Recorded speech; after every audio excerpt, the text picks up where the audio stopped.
लोग पूछते हैं कि क्या काला जादू सच है?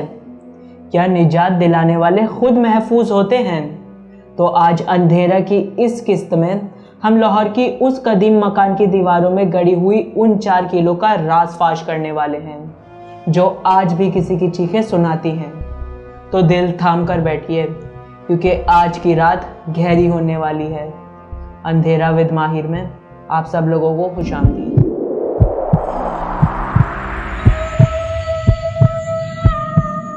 लाहौर के कदीम और गुंजान आबाद वाले इलाके गड़ी शाहों की तंगो तारीख गली में वो पुराना मकान जो कभी कहकहों से गूंजता था, जो अब कब्रिस्तान की खामोशी उड़ चुका है। दास्तान का आगाज शहजाद की छोटी बहन जोया से होता है, जिसकी मासूमियत को किसी काले साए ने निगल लिया। जोया पहले अंधेरे कमरों में बैठकर एक नामालूम सिमत में देखती और मुस्कुराती थी, लेकिन एक दिन यही मुस्कुराहट एक भयानक चीख में बदल गई। शहजाद बताता है कि एक रात पूरा घर सो रहा था। उसने जोया के कमरे से एक मर्द की कहकहों की आवाज़ सुनी। जब वो अंदर गया तो जोया दीवार पर छिपकली की तरह उल्टी लटकी हुई थी और उसकी आंखें मुकम्मल तौर पर सफ़ेद हो चुकी थीं। उस बच्ची के अंदर इतनी ताकत आ चुकी थी कि वो भारी भरकम अलमारी एक हाथ से ही ढकेल देती थी और उसके मुंह से निकलने वाली बदबू किसी पुराने मुर्दे की सड़न की तरह होती थी। वो बच्ची जो दिन में मुश्किल से एक रोटी खाती थी, अब कच्चा गोश्त मांगती थी और कई किलो खाना हजम कर जाती थी, जिसे देखकर इब्लीस भी कांप उठे।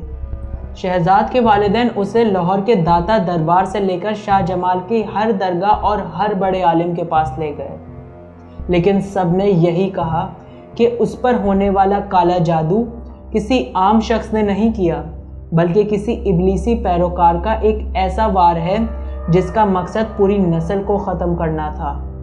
जोया की हालत दिन ब दिन बिगड़ती गई।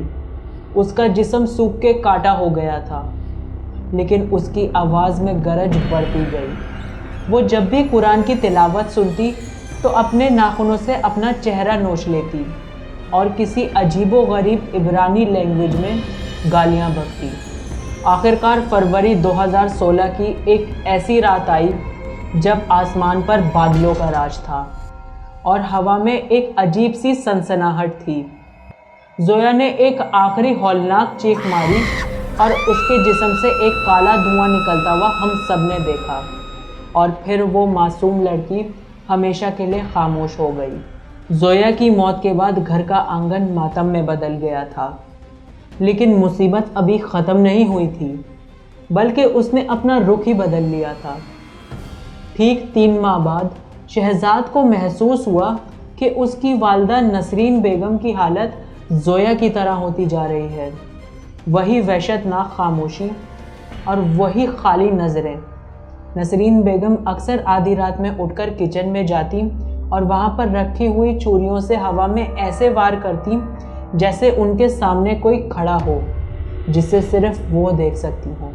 एक दिन शहजाद ने देखा कि उनकी वालिदा नसरीन बेगम आईने के सामने खड़ी हैं, लेकिन वो खुद से नहीं बल्कि अपने साये से बातें कर रही हैं, और वो साया आईने के अंदर उनसे अलग हरकतें करा रहा था।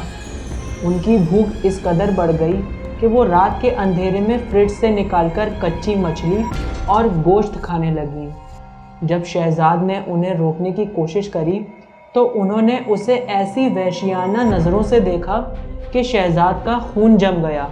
लाहौर के मशहूर आलिमों और पीरों को घर बुलाया गया, लेकिन जैसे ही वो घर की दहलीज पर कदम रखते उनकी तस्बीहें टूट जाती या तो उन्हें खून की उल्टी शुरू हो जाती।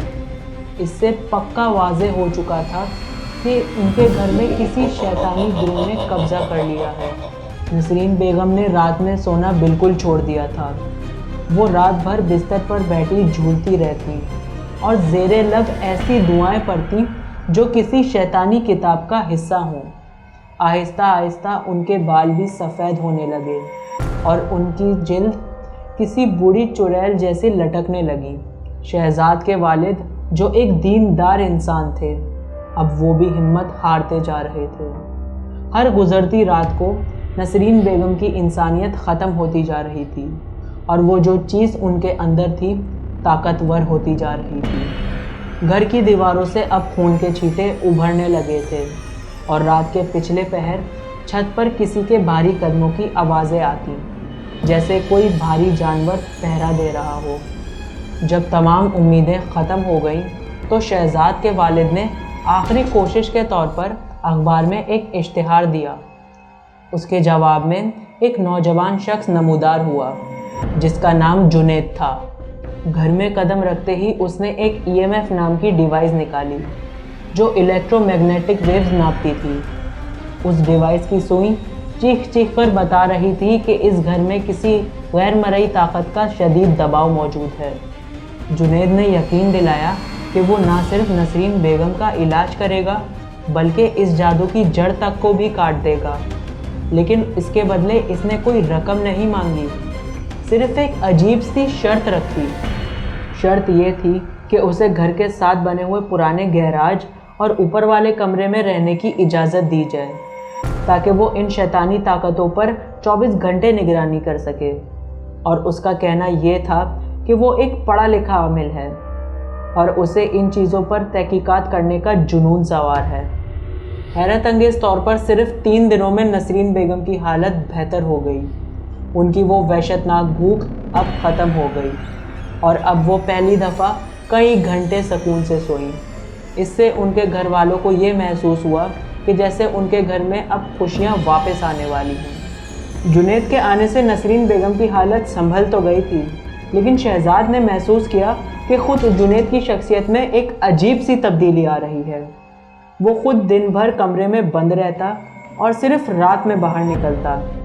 اس کے کمرے سے ایک عجیب سی بو آتی جو کسی پرانے جلنے کی چیز کی ہوتی تھی۔ ایک رات شہزاد کے والد نے ہمت کر جنید کے کمرے کا دروازہ کھٹکھٹایا، لیکن کوئی جواب نہ آیا، صرف ایک دھیمی سی سرگوشی سنائی دی جو کسی انسانی زبان کی نہیں تھی۔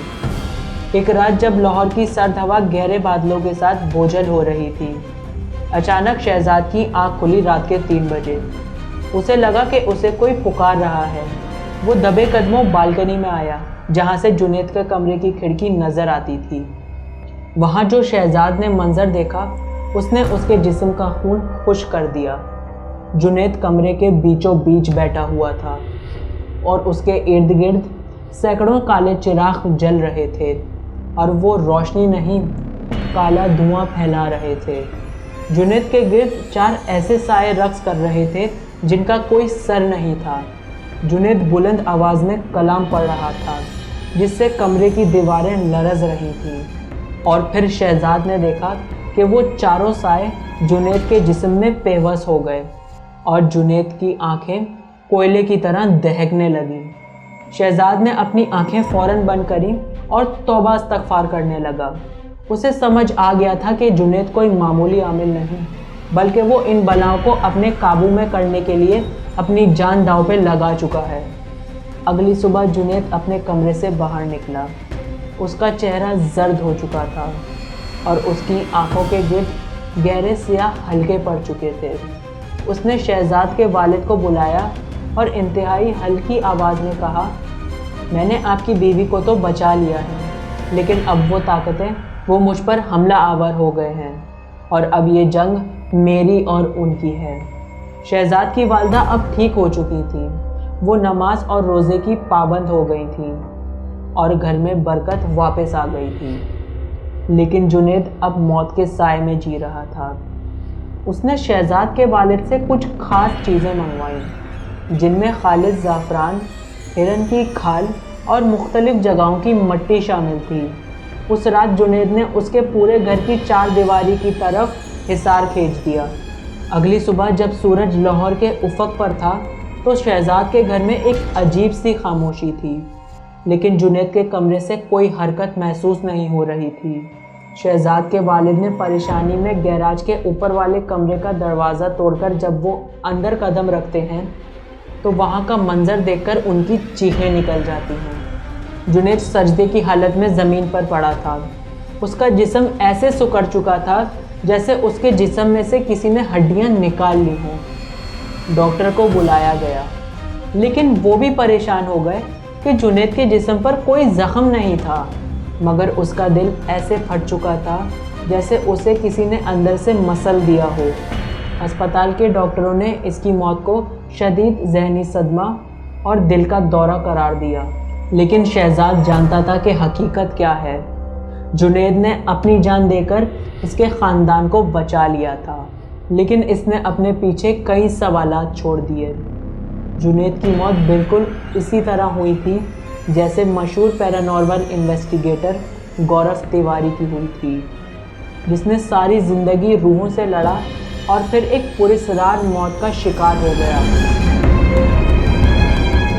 आज भी लाहौर के उस घर में नसरीन बेगम और उनका ख़ानदान उस घर में सुकून से रह रहे हैं, लेकिन वो चारों कोनों में गड़ी हुई कीलें आज भी मौजूद हैं।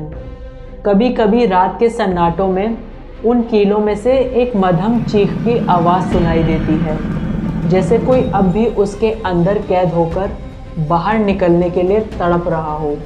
ये दास्तान उन लोगों के लिए इबरत है जो समझते हैं कि काले इल्म का मुकाबला करना आसान काम है। हम अक्सर बहुत से लोगों को मामूली समझते हैं, जो अपनी ज़िंदगी बलाओं से लड़ने में गुजार देते हैं। हम समझते हैं कि ये सब पैसे का खेल है, लेकिन जुनैद जैसे लोग साबित कर देते हैं कि अंधेरे से लड़ने की कीमत कभी कभी आपका लहू या आपकी रूह होती है। आपके घर के वो दरवाजे, आपके घर के वो कोने जहाँ पर रोशनी नहीं पहुँचती, क्या आपको यकीन है वहाँ कोई नहीं है?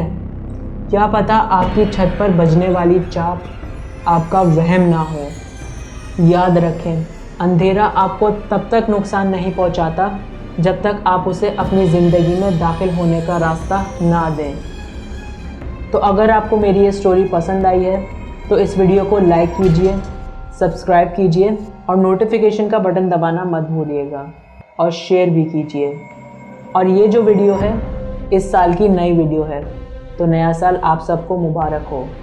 तो अंधेरा विद माहिर को इजाज़त दीजिए। अल्लाह हाफ़िज़।